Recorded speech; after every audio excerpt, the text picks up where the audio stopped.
গতকালকে রাতে কফিলে এই রুমের ভিতরে ঢুকছিল। এইটা হচ্ছে কফিলের ছেলের রুম। তো পরে এটার ভিতরে নাকি দেখছে ইঁদুর, মানে হাঁটাচলা করে। তো আমাকে ডেকে বলল যে এটাকে সুন্দর মতো সবকিছু বাহিরে বের করে, এরপরে পরিষ্কার করে আবার এগুলো ঢুকাইস। তো আজকে সকাল সকালই ঘোরার জন্য, মানে মলগুলো সাফ করে খাবার ভিজিয়ে এরপরে কিন্তু আমি কাজে লেগে গেছি। আর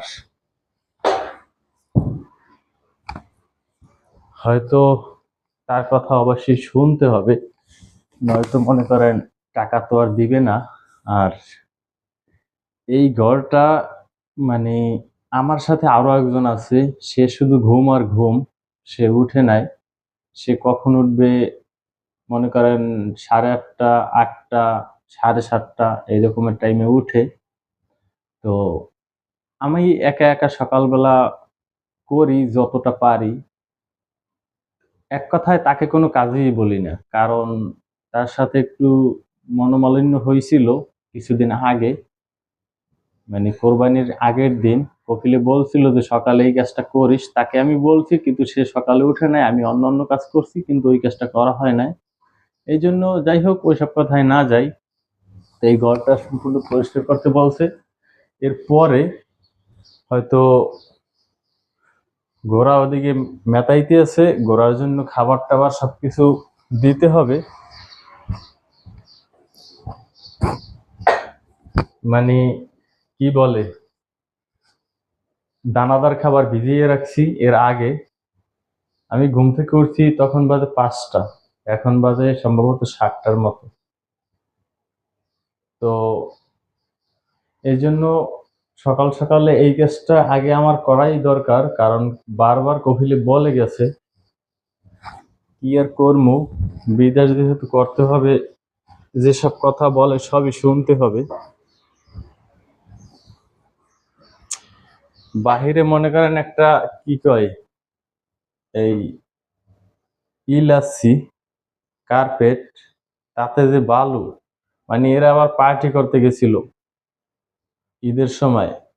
তো ওই বালু আর ঝাড়ে নাই, আমি যতটা পারছি ঝাড়ছি, এরপরও বালু তার উপরে নিয়েই রাখতে আছি। কি আর করবো।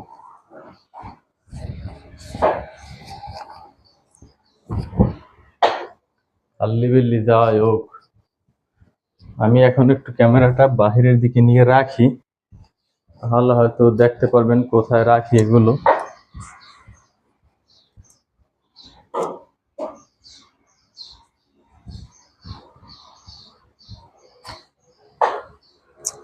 বাইরে নামলেই শুধু বালু আর বালু, বালু ছাড়া কোনো কথা নাই।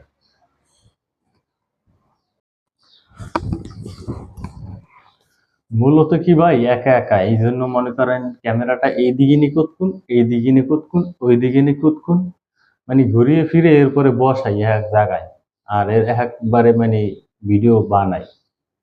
কি আর করবো, মূলত ভালো লাগে না। হয়তোবা আমার জীবনের পরিস্থিতি অনুযায়ী আমি ভিডিওগুলো দিই ফেসবুক বা ইউটিউবে। আর অনেকে হয়তো বা অনেক কিছু ভাবতে পারেন যে আসলে টাকা কামানোর জন্য দেয়, কিন্তু আসল কথা হচ্ছে টাকাটা ফোর্থ সাবজেক্ট। মেইন সাবজেক্ট হচ্ছে আমি ওই গড়ায় মেতান শুরু করে দিচ্ছি, মানে খাবার চাই। আমি মনে করেন ফেসবুক ইউটিউবে ভিডিওগুলো দেওয়ার একটাই কারণ, কিছু কিছু বাংলাদেশি লোক আছে, তারা মানে শুয়ে থাকলে ভূতে গেলে একটা কথা আছে, প্রবাদ আছে একটা। তো সেই মানে প্রবাদটা যেন পালন না করে, এই জন্য তাদেরকে আমি সব সময় মানে এইসব ভিডিও দিয়ে দেখাইতে চাই, বোঝাতে চাই যে আসলে আপনারা যদি ভালো থাকেন কেন আসেন বিদেশ, কি দরকার আছে, শুয়ে থাকলে যেন ভূতে না খিলায়। আর যারা হয়তো বা কাজকর্ম নাই একদম, বা অনেক কষ্টে আছে, যে বাংলাদেশে বসেও কাজকর্ম, বিদেশেও কাজ করি, তখন সেক্ষেত্রে আলাদা কথা। দেখেন, আমি কিন্তু সর্বপ্রথম যখন বিদেশ আসি, আমি কিন্তু বাড়িতে বসে ওই রকমের কাজকর্ম করতাম না। কিন্তু পরবর্তীতে যখন আসি এই সৌদি আরবে, আসার পরে বেশ কিছুদিন বসাও ছিলাম, এরপরে কাজে ঢুকছি, আলহামদুলিল্লাহ। আমার একটাই নিয়ত ছিল, আমি যে টাকাগুলো ঋণ করে আসছি সেই টাকাগুলো যেন দিতে পারি।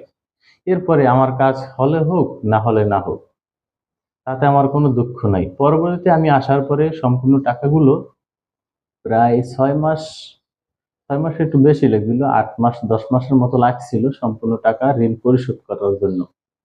সবগুলো নেব, বাহিরে বের করব।